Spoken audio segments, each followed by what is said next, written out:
Assalamualaikum warahmatullahi wabarakatuh.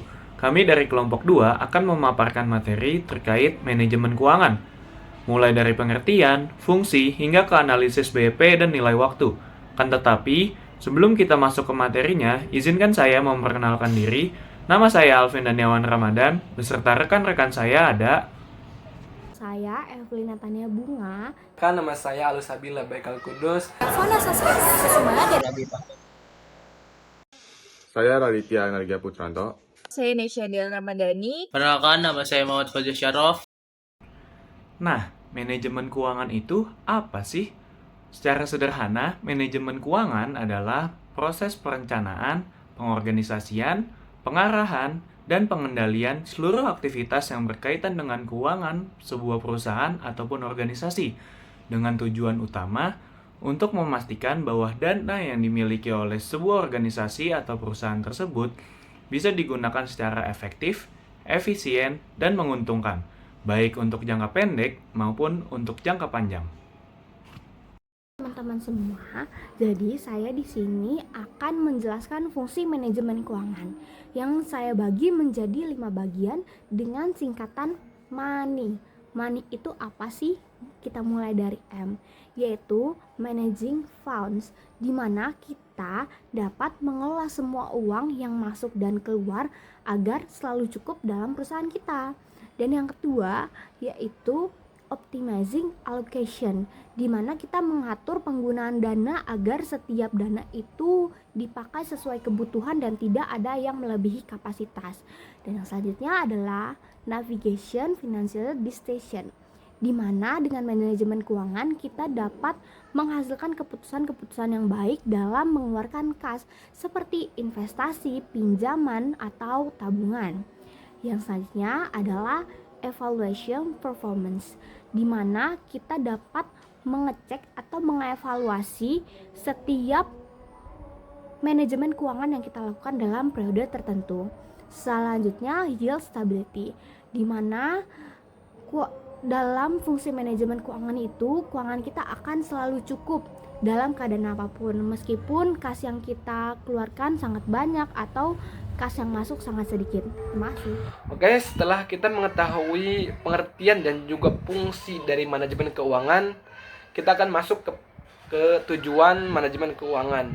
Jadi tujuan manajemen keuangan itu adalah untuk memaksimalkan kesejahteraan pemegang saham dengan cara meningkatkan nilai perusahaan.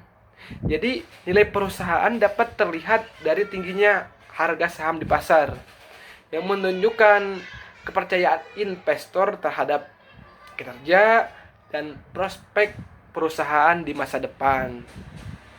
Selanjutnya ada peran manajemen keuangan. Peran ini dibagi 3. Yang pertama adalah keputusan investasi. Keputusan investasi adalah keputusan yang berkaitan dengan pengalokasian dana perusahaan ke berbagai bentuk investasi yang bertujuan untuk memperoleh keuntungan di masa depan. Jadi perusahaan harus memilih investasi yang paling menguntungkan, seperti pembelian aset yang tetap, mesin dan bangunan, atau penanaman modal pada suatu berharga agar dana yang dimiliki dapat berkembang secara optimal. Nah, yang kedua yaitu keputusan pendanaan. Keputusan pendanaan merupakan keputusan yang berhubungan dengan penentuan sumber dana yang akan digunakan perusahaan. Dalam hal ini, perusahaan harus mempertimbangkan apakah dana diperoleh dari pinjaman atau menghutang, seperti kredit bank atau obligasi, atau dari modal sendiri, seperti saham dan laba ditahan. Nah, tujuannya adalah untuk menciptakan struktur modal yang seimbang dan tidak menimbulkan risiko keuangan yang berlebihan, seperti itu. Nah, yang terakhir ada keputusan dividen. Keputusan dividen adalah keputusan mengenai pembagian laba perusahaan kepada para pemegang saham.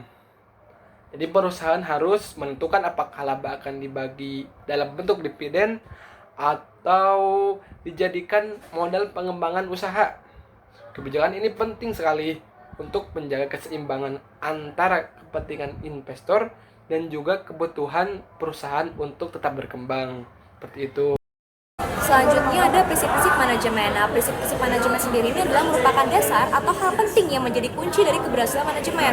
Nah, prinsip-prinsip manajemen itu terdiri dari 14 prinsip manajemen. Yang pertama itu ada pembagian kerja atau division of work. Nah, maksudnya ini adalah setiap karyawan itu memiliki keahlian berbeda-beda, sehingga perlu dikelompokkan berdasarkan pembagian kerjanya. Dengan menerapkan prinsip ini, karyawan itu bisa menjalankan tugasnya dengan baik karena sudah terbagi-bagi. Selain itu juga, berfungsinya itu lebih efisien. Yang kedua adalah wewenang dan tanggung jawab.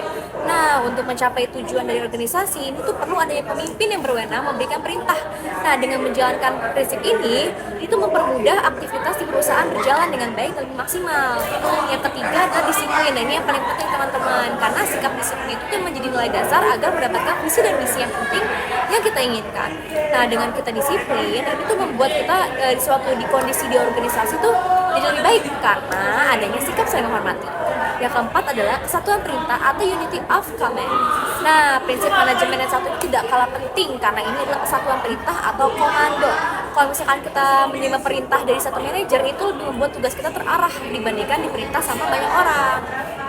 Yang kelima adalah kesatuan pengarahan atau unity of direction. Nah, tak juga hanya kesatuan perintah, tapi Henry Rayel ini yang mengemukakan prinsip manajemen ini, itu memberikan prinsip kesatuan pengarahan. Maksud dari prinsip ini tuh karyawan tuh menjalani kegiatan yang sama dan memiliki tujuan yang sama. Oleh sebab itu, penting untuk membangun tim untuk mencapai tujuan dan rencana yang diinginkan organisasi. Nah, dalam hal ini tuh manajer bertindak untuk memantau dan juga bertanggung jawab terhadap kegiatan tersebut. Yang keenam, ada mengutamakan kepentingan organisasi di atas pribadi. Nah, prinsip manajemen ini tuh mengutamakan kepentingan organisasi di atas pribadi. Nah, itu perlu dikedepankan dan diprioritaskan. Karena organisasi ini melibatkan banyak orang dan tujuannya juga untuk kepentingan bersama. Nah, yang ketujuh ada penggajian karyawan. Nah, untuk meningkatkan produktivitas diperlukan suatu motivasi. Salah satu motivasinya itu membangun dalam hal penggajian karyawan. Nah, dengan memperlakukan penggajian ini yang sesuai dengan tugas dan jabatan ini, itu membuat organisasi itu berjalan dengan lancar. Nah, pasalnya banyak karyawan di sejumlah perusahaan tuh yang mundur dan berhenti kerja karena alasan gaji tidak sesuai dengan tugas yang mereka terima gitu loh teman-teman. Oleh sebab itu, perusahaan ini harus menetapkan gaji yang sesuai agar kegiatan perusahaan juga tidak terhambat. Lalu yang kedelapan ada pemutusan atau centralization. Nah, dalam menjalankan manajemen dan tanggung jawab ini itu perlu dilakukan secara seimbang.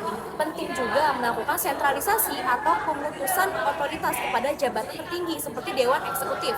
Nah, nggak cuma wewenang dari berbagai bidang manajer, setiap manajer ini juga perlu untuk bertanggung jawab kepada manajer puncak sehingga terjadi keseimbangan. Selain itu juga penting untuk menjalankan manajemen menengah karyawan atau yang disebut dengan desentralisasi. Yang ke-9 ada hierarki atau tingkatan. Nah, hierarki atau tingkatan ini juga diperlukan teman-teman ya dalam organisasi. Fungsinya biar bisa mempunyai tanggung jawab dan wewenang tertentu sehingga sesuai dengan jabatan yang diemban dan spesialisasinya. Hierarki paling tinggi biasanya ditempati oleh manajemen senior.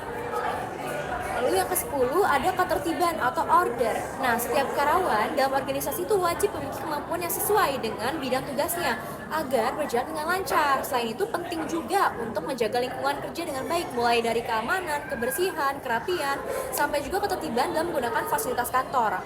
Yang ke-11 ada keadilan dan kejujuran. Nah, keadilan dan kejujuran itu tidak asing ya diwajibkan dalam menjalankan organisasi. Nah, karena setiap perusahaan itu juga mengharuskan karyawan untuk adil dan jujur dalam bekerja. Gak cuma itu, manajer juga harus memperlakukan karyawan ini dengan secara adil. Lalu yang terakhir atau yang ke-14 adalah semangat kesatuan dan semangat korps. Nah, prinsip manajemen terakhir ini adalah nilai semangat persatuan atau yang disebut dengan esprit de corps. Nah, prinsip ini diartikan sebagai semangat perjuangan agar ikut terlibat dalam kesatuan para pegawainya. Nah, semangat kesatuan ini dilakukan agar bisa menciptakan lingkungan kerja yang damai dan ada rasa saling percaya serta menghargai satu sama lain. Tugas ini juga diemban oleh manajer dengan mencari cara mengembangkan moral dan soft skill yang baik di tempat kerja. Nah, oleh karena itu persatuan akan terjalin dan komunikasi juga di rekan kerja menjadi lebih baik sehingga proses informasi di perusahaan dapat berjalan lebih lancar. Terima kasih. Jadi apa sih analisis rasio? Analisis rasio itu adalah cara dan laporan di suatu perusahaan untuk memahami tingkat likuiditas, efisiensi operasional, dan profitabilitasnya. Nah, metode ini itu tidak menggunakan satu metode, melainkan menganalisis berbagai data keuangan perusahaan secara. Nah, si rasio keuangan ini itu secara umum dapat dikelompokkan jadi 6 jenis berdasarkan jenis data yang dibutuhkan dan informasi yang disampaikan. Yang pertama itu ada rasio likuiditas. Ini mengukur kemampuan perusahaan untuk membayar utang jangka pendek ketika jatuh dengan menggunakan aset lancar atau aset cepat perusahaan. Nah, rasio ini itu meliputi current ratio, quick ratio, sama working capital ratio. Yang kedua ada solvency ratio yang juga disebut rasio leverage keuangan yang membandingkan tingkat utang perusahaan dengan aset, ekuitas, dan pendapatannya. Nah, rasio-rasio ini itu digunakan untuk mengevaluasi kemungkinan perusahaan dapat terus bertahan dalam jangka panjang dengan mampu membayar utang beserta bunga. Nah, contoh rasio solvabilitas ini itu meliputi debt equity ratio, debt asset ratio, sama interest coverage ratio. Yang ketiga ada rasio profitabilitas yang menunjukkan seberapa baik perusahaan dapat menghasilkan laba dari operasinya. Nah, contohnya itu ada profit margin ratio, ada return on asset, return on equity, return on capital employed, sama gross margin ratio. Yang keempat itu ada rasio efisiensi yang juga disebut rasio aktivitas. Nah, ini itu gunanya untuk mengevaluasi seberapa efisien perusahaan itu dapat menggunakan aset dan liabilities-nya untuk menghasilkan penjualan dan memaksimalkan laba. Nah, rasio efisiensi ini itu meliputi yang pertama itu ada turnover ratio, ada first day sales in inventory. Nah, yang kelima itu ada coverage ratio atau rasio cakupan. Ini itu mengukur kemampuan perusahaan untuk melakukan pembayaran bunga dan kewajiban yang terkait dengan uangnya. Contohnya itu times interest earn ratio sama debt service coverage ratio. Yang keenam itu ada rasio prospek pasar. Ini merupakan rasio yang paling umum digunakan investor. Itu biasanya digunakan untuk memprediksi pendapatan dan kinerja perusahaan di masa depan. Nah, rasio-rasio ini itu meliputi dividend yield, PE ratio, earning per share, dan dividend payout ratio. Analisis rasio memiliki 3 kegunaan utama. Pertama, analisis rasio dapat dilakukan untuk melacak perubahan kondisi keuangan perusahaan dari waktu ke waktu dan memprediksi kinerja di masa depan. Kedua, analisis rasio dapat dilakukan untuk membandingkan hasil dengan para pesaing. Ketiga, analisis rasio dapat dilakukan untuk mencapai tolak ukur tertentu, baik yang ditetapkan secara internal maupun eksternal. Analisis rasio dapat digunakan untuk memahami kondisi keuangan dan operasional suatu perusahaan. Angka-angka statis pada laporan keuangan saja mungkin tidak sepenuhnya menjelaskan bagaimana kinerja perusahaan sebenarnya. Pertimbangan sebuah bisnis yang mencetak rekor pendapatan sebesar $1 miliar pada kuartal terakhir, meskipun angka tersebut terlihat ideal, perusahaan tersebut mungkin mengalami margin laba kotor yang negatif, penurunan metrik rasio likuiditas, serta laba yang lebih rendah dibandingkan ekuitas pada periode sebelumnya. Hal ini berarti bahwa perusahaan tersebut sebenarnya berkinerja lebih buruk dibandingkan periode sebelumnya meskipun pendapatannya tinggi. Jadi di PPT Manajemen Keuangan kali ini, aku akan menjelaskan pengertian dari break-even point. Apa sih BEP itu atau break-even point itu? Jadi break-even point adalah titik impas di mana total pendapatan sama dengan total biaya. Sehingga perusahaan itu tidak untung dan tidak rugi. BP digunakan untuk mengetahui berapa unit yang harus dijual agar perusahaan menutup seluruh biaya. Nah, di sini ada cara menghitung break-even point atau BP. Ada 2 cara. Yang pertama BEP dalam unit. Rumusnya itu BEP sama dengan FC per P dikurang VC. Terus yang kedua itu BP dalam rupiah. yaitu rumusnya BEP sama dengan FC per 1 dikurang VC per S.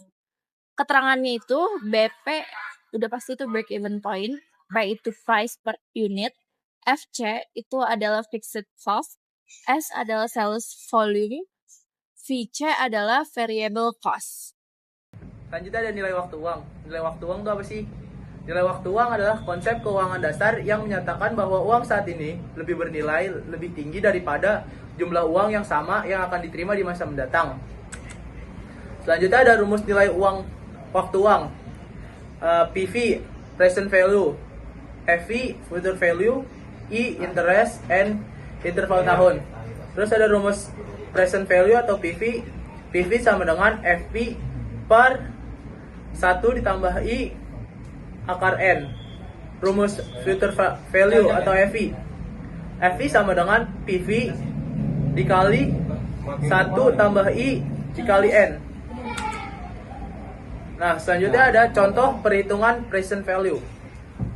Contohnya, Ani ingin menabung di bank dengan tujuan memperoleh uang sebesar 50 juta dalam kurun waktu 3 tahun. Apabila suku bunga bank 5%, maka berapa jumlah uang yang harus disimpan di bank? Jawabannya, PV sama dengan FP per 1 tambah I dikali N. Sama dengan 50 juta per 1 ditambah 0,05 dikali 3 sama dengan 50 juta per 1,15. Jadi hasilnya 43 juta 478.260,8 ribu. Jadi, jika ingin mempunyai uang sebesar 50 juta dalam kurun waktu 3 tahun, uang yang harus ditabung di bank sekarang berjumlah 43 juta 478.260. Selanjutnya ada perhitungan future value. Contohnya, Ani menyimpan uang di bank sebesar 75 juta dengan suku bunga 5% per tahun. Berapa kira-kira total tabungan tersebut dalam 10 tahun ke depan? Jawabannya adalah 75 juta dikali 1 ditambah 0,5 dikali 10 sama dengan 75 juta dikali 1,5. Hasilnya adalah 112.500.000. Jadi total tabungan yang terkumpul dalam 10 tahun ke depan adalah sebesar 112.500.000 rupiah. Baik, terima kasih sudah menonton video kami. Kurang lebihnya mohon maaf. Wabillahi taufiq wal hidayah. Wassalamualaikum warahmatullahi wabarakatuh.